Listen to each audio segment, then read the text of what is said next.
فاتحہ۔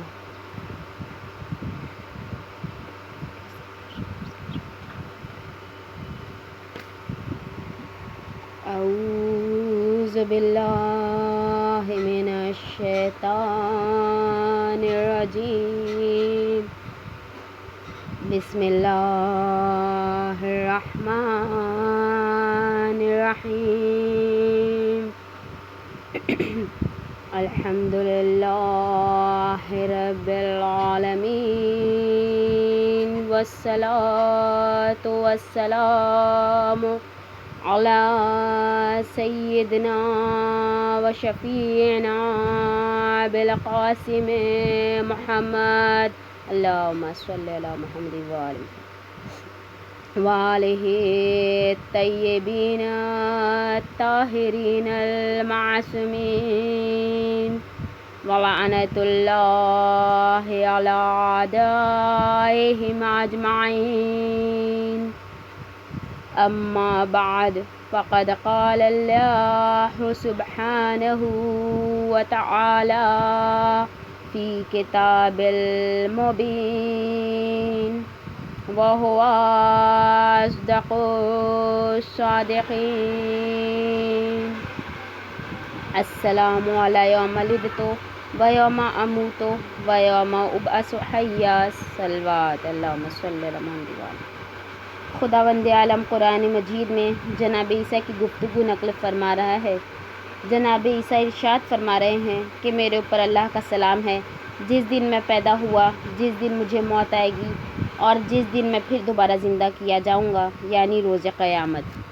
نیزان زہرا حسین وارث انبیاء کے عنوان سے میں نے آپ کی خدمت میں یہ مجلسیں پڑھیں اور کوشش کی کہ اپنی امکان بھر یہ عرض کروں کہ شان حسین اور منزلت حسین کیا ہے۔ حسین انبیاء کے وارث ہیں، آدم کے وارث ہیں، لہٰذا ہر آدمی کا فرض ہے کہ حسین سے محبت رکھے۔ نوح کے وارث ہیں، لہٰذا ہر نجات کے تمنائی کا فرض ہے کہ حسین سے لگاؤ رکھے۔ ابراہیم کے وارث ہیں، لہٰذا ہر اللہ کے دوست کا فرض ہے کہ حسین سے محبت رکھے۔ موسیٰ کے وارث ہیں، لہٰذا ہر اللہ کے چاہنے والے کی ڈیوٹی بنتی ہے کہ حسین سے قریب رہے۔ عیسیٰ کے وارث ہیں، لہٰذا ہر روحانی انسان کا فرض ہے کہ حسین سے لگاؤ رکھے۔ اور محمد رسول اللہ صلی اللہ علیہ وسلم کے وارث ہیں، اس لیے ہر مسلمان کا فرض ہے کہ حسین کا عاشق رہے۔ عزیزان گرامی، حسین وارث محمد اور بے شک نواسے کے علاوہ حق کس کو پہنچتا ہے کہ نانا کا وارث بنے؟ وہ نواسا جس کا عظمتوں نے طواف کیا، فضائل نے جس کو آن کے گھیرا، عزتوں نے جس کے قدم چومے، ملائکہ نے جس کی خدمت کی، جنت نے جس کی نازبرداری کی، مشیت نے جس کو سلام کیا۔ حسین ابن علی عزتوں کا مینارہ، شرافتوں کا مرکز، کمالات کا مجموعہ۔ وہ حسین کے جب پیدا ہوئے تو نجات کا دروازہ کھل گیا۔ وہ ملک جو ترک اولیٰ کی وجہ سے مزاج مشیت کی ناراضگی کا شکار تھا، لایا گیا جس کا نام فطرس ہے۔ یہ حسین کی زندگی کا پہلا دن ہے۔ تاریخ بتاتی ہے، دیکھیے، حسین کی تاریخ وہاں سے شروع ہوتی ہے جہاں سے دنیا میں آئے۔ ایمن کہتی ہیں کہ جیسے ہی حسین پیدا ہوئے، رسول بیٹی کے گھر میں آئے۔ ایمن سامنے آئیں، کہا لاؤ میرے بچے کو لاؤ۔ میں نے کہا بھی پاک نہیں کیا ہے۔ کہتی ہیں حضور کے تیور بگڑ گئے۔ کہا تو اسے کیا پاک کرے گی جسے خدا نے پاک کر کے بھیجا ہو۔ ایمن نے کپڑے میں لپیٹ کے دیا۔ رسول نے زبان چسائی، اتنے میں فطرس آیا۔ جبرائیل نے کہا حضور یہ آیا ہے۔ کہا حسین کے گہوارے سے مس کر دو۔ حسین سے نہیں یا رسول اللہ، حسین سے کیوں نہ مس کروایا؟ جھولے سے کیوں مس کروایا؟ کہا تاکہ دنیا سمجھ لے کہ جہاں حسین رہے گا اگر اس سے بھی کوئی مس کرے گا تو گناہ دھل جائیں گے۔ صلوات اللہم صلی اللہ علیہ وسلم۔ تاکہ صبح قیامت تک جو ذریعے حسین سے مس ہوتے رہیں ان کے گناہ دھلتے رہیں۔ جس دن دنیا میں آئے اس دن فطرس کو نجات دی، جس دن دنیا سے گئے اس دن حر کو نجات دی۔ حسین پہ اس دن بھی سلام جس دن پیدا ہوئے، اس دن بھی سلام جس دن شہید ہوئے۔ حسین چھوٹے سے آغوش رسول میں ہیں، اور رسول کہہ رہے ہیں حسین منی ونا من الحسین، حسین مجھ سے ہے اور میں حسین سے ہوں۔ رات کا وقت ہے، کوئی صحابی آئے ہیں رسول سے ملنے، رسول بیٹی کے گھر سے نکلے ہیں، ابا کے دامن میں کچھ لیے ہیں، دامن ابا کھولا، چھوٹا سا بچہ تھا، کہا پہچان لو یہ میرا حسین ہے، جس نے اس کو ایذا دی اس نے مجھے ایذا دی۔ حسین کچھ اور بڑے ہو گئے، حضور نماز پڑھا رہے ہیں، حسین مسجد میں داخل ہوئے، ایک صف سے گزرے، دوسری صف سے گزرے، تیسری صف، چوتھی صف سے گزرے، مجھے نہیں معلوم مسجد میں کتنی صفیں تھیں، مگر جتنی صفیں تھیں سب سے گزرتے رہے۔ یہ حسین مسجد میں چل رہے ہیں کہ شب معراج رسول چل رہے ہیں، ایک فلک سے گزرے، دوسرے فلک سے گزرے، تیسرے فلک سے گزرے، مصلی رسول تک پہنچے، یعنی رسول عرش تک پہنچے۔ ہم سمجھے حسین اب رک جائیں گے، مگر محمد عرش پہ رکے نہیں، وہ قاب قوسین تک گئے۔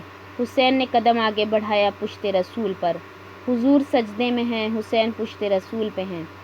جبرائیل آئے، ہم سمجھا کہ حسین کو گود میں لے کے اتاریں گے، کہیں گے شہزادے جب نانا نماز پڑھ رہے ہوں تو پیٹھ پر نہ آئیے، مگر جبرائیل نے حسین سے کچھ نہیں کہا۔ رسول سے کہا کہ اللہ تحفہ درود و سلام کے بعد فرماتا ہے کہ جب تک حسین اتر نہ جائیں سر نہ اٹھائیے گا۔ توجہ کنیزان زہرا، مسجد میں منظر قابل دید تھا، جماعت کی صفیں رسول کی تابع، رسول مشیت کا تابع، مشیت حسین کی منتظر، بر محمد و آل محمد صلی اللہ علیہ وسلم۔ لوگ کہتے ہیں یہ خواہ مخواہ کی واہ واہ ہے، صاحب ہماری تو سمجھ میں نہیں آتا۔ ارے بچے تھے کھیلتے ہوئے آ گئے، پیٹھ پہ بیٹھ گئے، کون سی ایسی بات ہے، خواہ مخواہ لوگ واہ واہ کیا کرتے ہیں۔ بات ٹھیک ہے بھائی، ہم بھی یہی کہتے ہیں جو آپ کہتے ہیں، یہ لوگ تو خواہ مخواہ کی واہ واہ کیا کرتے ہیں۔ لیکن ایک بات بتائیے، بچہ جو ہوتا ہے شریعت کا لمبا ہاتھ اور قانون کا مضبوط ہاتھ بچے کے گریبان تک نہیں پہنچتا، بچے کا گریبان اتنا اونچا ہے کہ نہ قانون کا ہاتھ پہنچتا ہے اس تک نہ شریعت کا۔ کوئی بڑی سوفسٹیکیٹڈ مشین تھی، بڑی قیمتی، یہ ویڈیو کیمرہ لایا تھا، کوئی لاجواب، جس کا لینس بہت ہی مہنگا تھا اور بہت ہی نایاب قسم کا لیٹسٹ لوگ دیکھ رہے تھے۔ انہوں نے دیکھا ایک 5 برس کے بچے نے بھی ہاتھ بڑھا دیا اور جن صاحب کا کیمرہ تھا انہوں نے دے دیا۔ اس نے یوں دیکھا، گرا، اس کے ہاتھ سے ٹوٹ گیا، لاکھوں روپے کا نقصان ہو گیا۔ لے جائیے بچے کو پولیس اسٹیشن، تھانے دار ڈانٹ کے بھگا دے گا، آپ ایسے ناسمجھ کیوں تھے کہ بچے کو دے دیا۔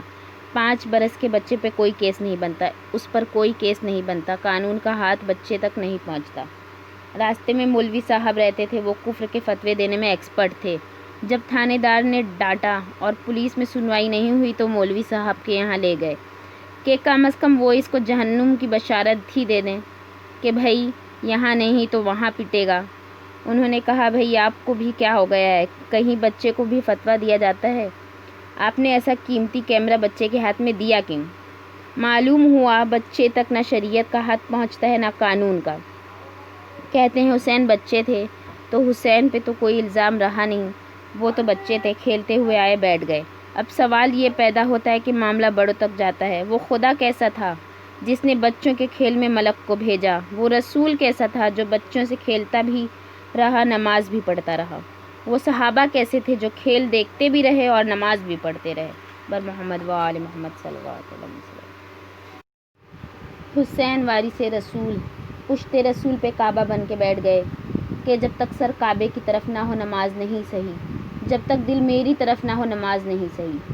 کچھ اور بڑے ہوئے، عید کی رات آئی، دونوں بھائیوں نے ماں سے کہا مادر گرامی کل عید ہے۔ کہا ہاں میرے بیٹوں کل عید ہے۔ کہا مادر گرامی کل مدینے کے بچے نئے کپڑے پہنیں گے، ہمارے پاس نہیں ہیں، یہ بچے دنیاوی بچے نہیں ہیں، یہ اظہار مرتبہ ہے۔ ماں نے کہا کہ تمہارے لباس درزی کے یہاں ہیں، جو بچے اتنے سمجھدار ہو جائیں کہ ان کو کپڑوں کا احساس ہو، ان کو یہ بھی پوچھنا چاہیے کہ جب لباس نئے نہیں تو درزی کے یہاں کیسے؟ مگر بچے جانتے تھے کہ ماں صدیقہ ہے، جو کہا ہے وہ ہوگا۔ لوگ کہتے ہیں یہ سیدہ نے کہا کیسے جب نہیں تھے؟ دیکھیے ماضی کو صداقت اور ہوتی ہے، مستقبل کی صداقت اور ہوتی ہے۔ میں نے کہا کل پانی برسا تھا اور اگر نہیں برسا ہے تو میں جھوٹی ہوں۔ اور میں کہوں کل پانی برسے گا تو آج آپ مجھے جھوٹا نہیں کہہ سکتے۔ جب کل کا دن گزر جائے اور پانی نہ برسے جب کہیے جھوٹا۔ سیدہ نے کہا درزی کے یہاں ہیں، عید گزر جائے نئے کپڑے نہ آئیں۔ اے بچوں، کپڑوں کی ضد ہی کیوں کی؟ کہا بھائی بات کو سمجھو، ابھی تک جو فضائل آئے ان میں ہم اپنے بڑوں کے ساتھ شریک تھے، چاہے مباہلہ ہو، چاہے تطہیر ہو، چاہے سورہ دوحر ہو۔ کہتے ہیں کہ بچوں کو الگ تھوڑی ہی کر دیا جائے گا۔ اب ہم بچے ہیں، کپڑے اس لیے مانگ رہے ہیں کہ ہمارے لیے کپڑے آئیں گے۔ چھوٹے چھوٹے تو کوئی یہ نہ کہے کہ یہ رسول کے لیے آئے تھے، یا علی کے لیے آئے تھے، یا فاطمہ کے لیے آئے تھے۔ حسین وارث محمد۔ عید کا دن ہوا، رات کو کپڑے آ گئے، رضوان درزی بن کے کپڑا دے گیا۔ سویرے بچے جنتی جوڑے پہن کے نکلے، مسجد میں آئے، نماز ہوئی، نانا کے پہلو میں بیٹھے ہیں۔ دونوں نے کہا نانا، مدینے کے بچے اپنی سواریوں پہ گھوم رہے ہیں، ہمارا کوئی مرکب نہیں ہے۔ اگر عید کے دن آپ کے بچے کہیں کہ بمبئی کے بچے کاروں پہ گھوم رہے ہیں، ہمارے پاس کوئی کار نہیں ہے، آپ کہتے ہمارے کندھے پر بیٹھ جاؤ، بچہ راضی نہیں ہوگا۔ بچے کے نیچر کے خلاف ہے یہ بات۔ یا اپنے دوست کو ٹیلی فون کر کے کار منگوائیے، یا ٹیکسی کر کے بچے کو گھمائیے، آپ کے کندھے پہ بیٹھ کے راضی نہیں ہوگا۔ مگر رسول نے کہا آؤ میری پشت پہ بیٹھ جاؤ، یہ بچے راضی کیسے ہوئے؟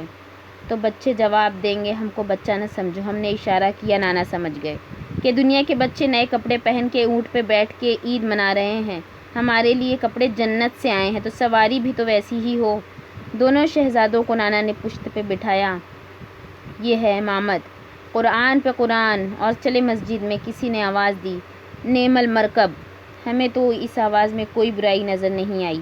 کسی نے کہا نعم المرکب، بچوں کیا اچھی سواری ہے تمہاری۔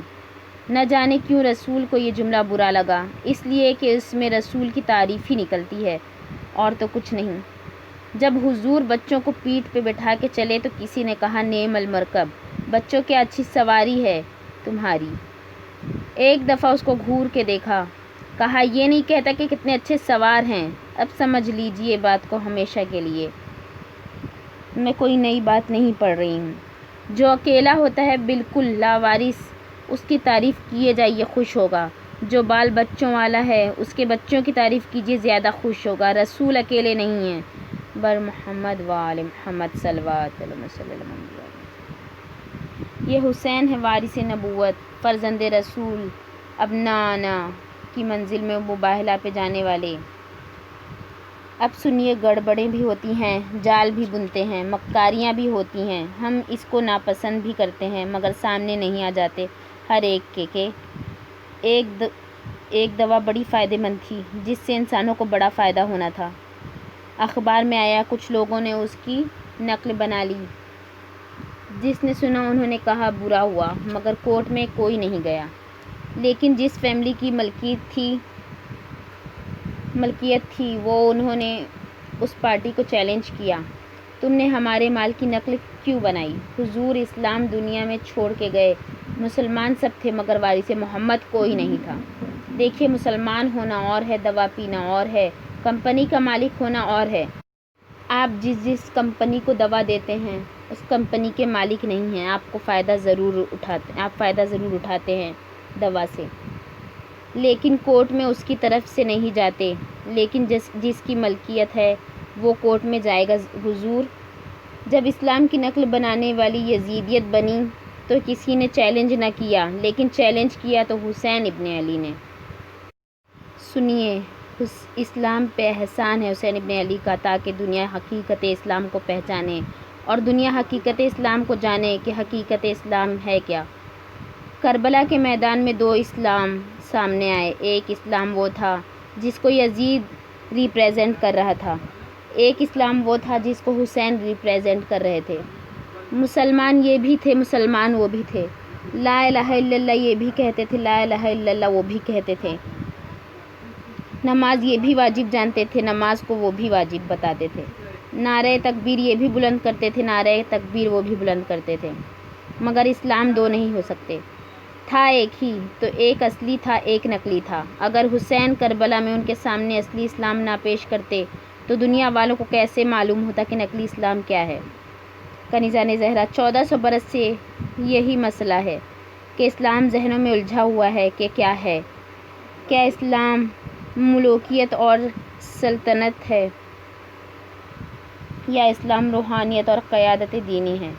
حسین ابن علی نے جو اسلام سے الگ تھا جو یزید نے پیش کیا، یزید کا اسلام دولت تھا، تلوار کے زور پہ تھا، تعلیمات رسالت کا اسلام نہ تھا، تعلیمات نبوت کا اسلام جو مصیبتوں میں گرفتار ہے وہ اسی لیے ہے، پریشانیاں جو ہیں اسلام کو وہ اسی لیے ہیں کہ حکومت کا اسلام سنبھال نہیں پاتا معاملے کو، اور بعد میں بدنامی آئی ہے، رسوائی آتی ہے، پریشانی آتی ہے۔ عزیزان گرامی، 1400 برس سے اسلام پہ حملے ہو رہے ہیں، اور خدا کی قسم ہمیشہ اسلام پہ ہونے والے حملے کا دفاع کیا تو آل محمد نے، اور آج تک ہم صاف یہ بات کہہ دیں کہ ہم اہل بیت کی کنیز ہیں، سچائی کی کنیزیں ہیں، حق کے غلام ہیں، انصاف کے غلام ہیں۔ ہم کسی حکومت کے پٹھو نہیں ہیں، کسی دولت کے تابع دار نہیں ہیں، اور حکومت یہ سن لے کہ ہم تلوار کے سائے میں بھی، قید خانے میں بھی زندہ رہنا جانتے ہیں۔ ہم دور بنی امیہ میں بھی رہے، ہم دور بنی عباس میں بھی رہے، نہ ہم اس سے ڈرتے ہیں کہ ہم کم ہیں۔ آج تو اتنے ہیں، اگر 72 بھی رہیں گے تو دنیا دیکھ لے گی۔ صلوات اللہم صلی اللہ علیہ وسلم۔ اب رہ گیا یہ سوال کہ ہم ہر سال محرم کیوں مناتے ہیں، اور ہم ہر سال حسین حسین کیوں کرتے ہیں؟ یہ بھی ایک بہت اہم بات ہے۔ اس لیے ہے کہ اگر حسین کے قاتل یہودی ہوتے، عیسائی ہوتے، مشرک ہوتے، بت پرست ہوتے تو شاید ہم اتنا زیادہ غم نہ مناتے۔ غم تو ایک دل کی چیز ہے، جب حسین یاد آتے ہیں رو لیتے، مگر شاید اس پیمانے پہ غم نہ مناتے۔ لیکن مشکل یہ ہے کہ حسین کے قاتل مسلمان تھے اور ہم بھی مسلمان ہیں۔ غور کیجیے گا، پریشانی اور پرابلم یہ ہے کہ قاتلان حسین ہندو نہیں تھے، سکھ نہیں تھے، یہودی نہیں تھے، عیسائی نہیں تھے، پارسی نہیں تھے۔ وہ اپنے کو مسلمان کہتے تھے، ہم بھی اپنے کو مسلمان کہتے ہیں۔ تو کیسے پتہ چلے کہ ہم قاتلوں والے مسلمان نہیں ہیں، شہیدوں والے مسلمان ہیں؟ لہٰذا ہر سال محرم منا کے ہم یہ بات ظاہر کر دیتے ہیں کہ ہم قاتلوں والے مسلمان نہیں ہیں، شہیدوں والے مسلمان ہیں۔ اور ہندوستان کی قومیں جو مسلمان نہیں ہیں وہ ہمارے غم میں شریک ہوتی ہیں۔ اس ہندوستان میں سکھ بھی سبیلیں رکھتے ہیں، اس ہندوستان میں غیر مسلم بھی ماتم کرتے ہیں، اس ہندوستان میں ہندوؤں کی بھی انجمنیں ہیں، اور اس ہندوستان میں ہندو شاعروں نے بھی مدح اہل بیت کی۔ پڑوسی کے گھر میں خوشی ہوتی ہے تو پڑوسی مبارکباد دینے آتا ہے، پڑوسی کے گھر میں غم ہوتا ہے تو پڑوسی تعزیت دینے آتا ہے۔ ہندوستان کے باشندے پڑوسیوں کے جذبات کا لحاظ کرتے ہیں۔ حسین نے عظیم قربانی دی، جب ہندوستان کے لوگوں نے اس قربانی کو پڑھا تو اس سے متاثر ہوئے، تو اب ہندوستان میں غیر مسلم بھی شریک ہیں ہمارے غم میں۔ مسلمانوں کا تو گھر کا غم ہے، مسلمان غم مناتے ہیں، ہندو غم میں شریک ہوتے ہیں۔ بس عزیزان گرامی، حسین ابن علی جس نے اسلام کو زندہ کر دیا، ہزاروں درود اور ہزاروں سلام اس حسین پر جنہوں نے اسلام کو نئی زندگی دے دی۔ اے حسین، کنیزوں کا سلام قبول کیجیے۔ پتہ نہیں کہاں کہاں میری آواز جا رہی ہے، اور پتہ نہیں کہاں کہاں انسان بیٹھے حسین کو خراج عقیدت پیش کر رہے ہیں۔ یہ تاثیر ہے اس خون ناحق کی جو آج سے 1400 برس پہلے کربلا میں بہا تھا۔ ہاں کنیزان زہرا، پروردگار عالم نے ایسے حالات پیدا کر دیے کہ ہر گھر غم حسین میں غم زدہ ہے۔ جن گھروں میں فرش نہیں بچھتا تھا، مسجدیں، امام بارگاہیں بند ہیں، جس کی وجہ سے ہر گھر میں بھی فرش عزا بچھ رہے ہیں۔ بس کنیزان زہرا، اس بیماری سے پروردگار عالم ہر کسی کو محفوظ رکھے، اور جو اس سے متاثر ہو گئے ہیں بیمار کربلا کے صدقے میں پروردگار عالم ان سب کو شفا دے۔ کنیزان زہرا، شب عاشور آ گئی، وہ قیامت کی رات جس میں آل محمد نے عبادتوں میں گزاری۔ مائیں بچے کو سمجھا رہی ہیں، ہر ماں اپنے بچوں سے کہہ رہی ہے کہ تم سب سے پہلے جنگ کے لیے جانا۔ صبح ہوئی، اب ہدیے دیے جا رہے ہیں اور وہ قبول ہو رہے ہیں۔ آج شور محرم ہے، قربانی کا بازار گرم ہے۔ صبح سے شام تک شہادتیں ہوتی رہیں۔ حسین لاشوں پہ لاشیں لاتے رہے، کبھی دوستوں کے لاشیں لائے، کبھی دل کے ٹکڑوں کے لاشیں لاتے رہے، عزیزوں کے لاشیں لائے۔ حبیب کی میت پہ گئے تو یہ کہتے ہوئے اٹھے کہ حبیب تم چلو، میں بھی آ رہا ہوں۔ قرآن مجید کی آیت پڑھتے ہوئے اٹھے، وَمِنْهُمْ مَنْ قَضَى نَحْبَهُ وَمِنْهُمْ مَنْ يَنْتَظِرُ وَمَا بَدَّلُوا تَبْدِيلًا۔ اور عباس کی میت پہ گئے تو وصیت کے مطابق روتے ہوئے اٹھے، بھیا اب تمہارے جانے سے وہ آنکھیں سوئیں گی جو تمہاری وجہ سے جاگتی تھیں، اور اب وہ آنکھیں جاگیں گی جو تمہاری وجہ سے سوتی تھیں۔ علی اکبر کے لاشے پہ گئے تو منہ پر منہ رکھ کے کہا، یا بنیا یا ابنا لقد استرحت من کرب الدنیا، اے بیٹا دنیا کی سختیوں سے چھوٹ گئے اور اپنے باپ کو اکیلا چھوڑ گئے۔ اللہ اجرکم اللہ۔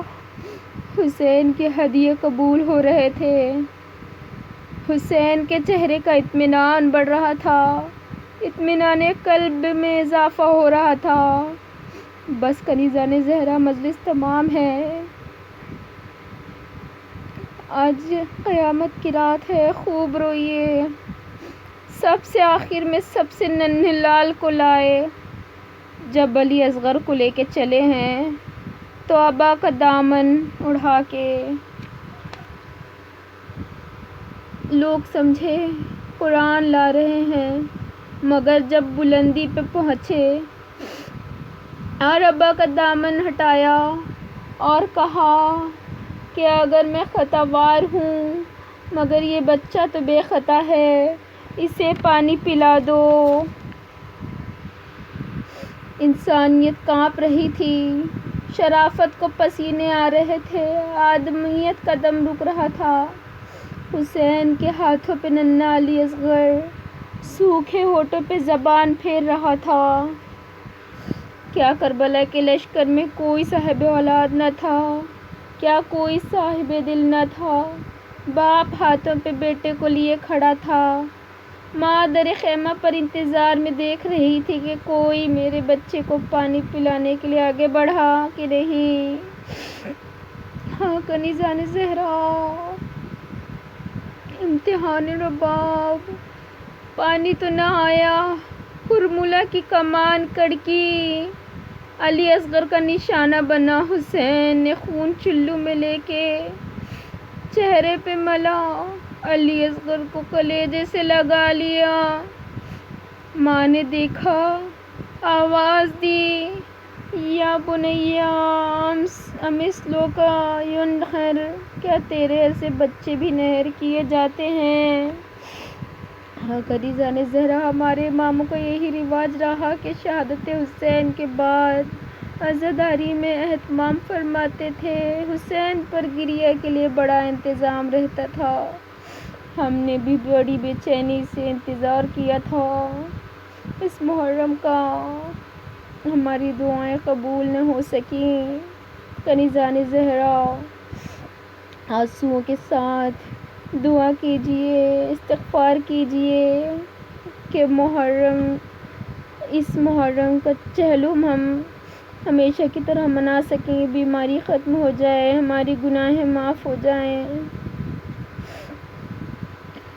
امام رخصت ہو رہے ہیں، سلام کیجئے حبیب و زہیر پہ، سلام جنہوں نے اپنی جانیں حسین پر مسکرا کے قربان کر دیں، سعید و مسلم پہ سلام جنہوں نے حسین پہ اس طرح قربانی دی کہ صبح قیامت تک یادگار رہ جائیں گی، عابس و شوذب پہ سلام جنہوں نے حسین ابن علی پہ اپنی جان نثار کی، حر اور حر کے بیٹے پہ سلام جو دنیا کی دولت کو ٹھوکر مار کر جنت خریدنے کے لیے آ گئے، جون غلام حبشی پہ سلام، جس نے صبح قیامت تک کے لیے غلاموں کی عزت کو آزادوں سے بلند کر دیا۔ زینب کے لاڈلوں پہ سلام، جو اپنے ماموں پہ نثار ہو گئے۔ عباس کے بھائیوں پہ سلام، جنہوں نے اپنی ماں کے حکم کو یاد رکھا اور آقا کے اوپر اپنی جانیں نثار کر دیں۔ عباس علمدار پہ سلام، جس نے 3 دن کی پیاس میں دریا سے لب تر نہ کیے اور سکینہ کے لیے مشک بھر کے دریا سے نکل گیا۔ حسین کے اس 13 برس کے پھول سے بھتیجے پہ سلام، جب لڑنے کے لیے آیا تو دشمن نے کہا کہ ایسا لگتا ہے جیسے چاند کا ٹکڑا نکل آیا ہے۔ اجرکم اللہ، ہائے اس ماں کے دل پہ کیا گزری ہوگی شام کی بدلیوں میں جس کا چاند ڈوب گیا۔ لیلا کے 18 برس والے پہ سلام، جس کو رسول اللہ کی صورت ملی تھی۔ رباب کے اس 6 مہینے کے چاند کے ٹکڑے پہ سلام، جس کو حسین ہاتھوں پہ لے کے کہہ رہے تھے کہ اسے تھوڑا پانی پلا دو، اور جس نے مسکرا کے گلے پہ تیر کھایا۔ اور کنیزہ نے زہرا فاطمہ کی گود کے پالے پہ سلام، جس کو معصومہ نے چکی پیس کے پالا۔ رسول کے سینے پہ سونے والے پہ سلام، جس کو محمد نے زبان چسا کے پالا۔ کربلا میں تلواروں اور تیروں سے چور چور ہو گیا۔ اجرکم اللہ، انا للہ و انا الیہ راجعون۔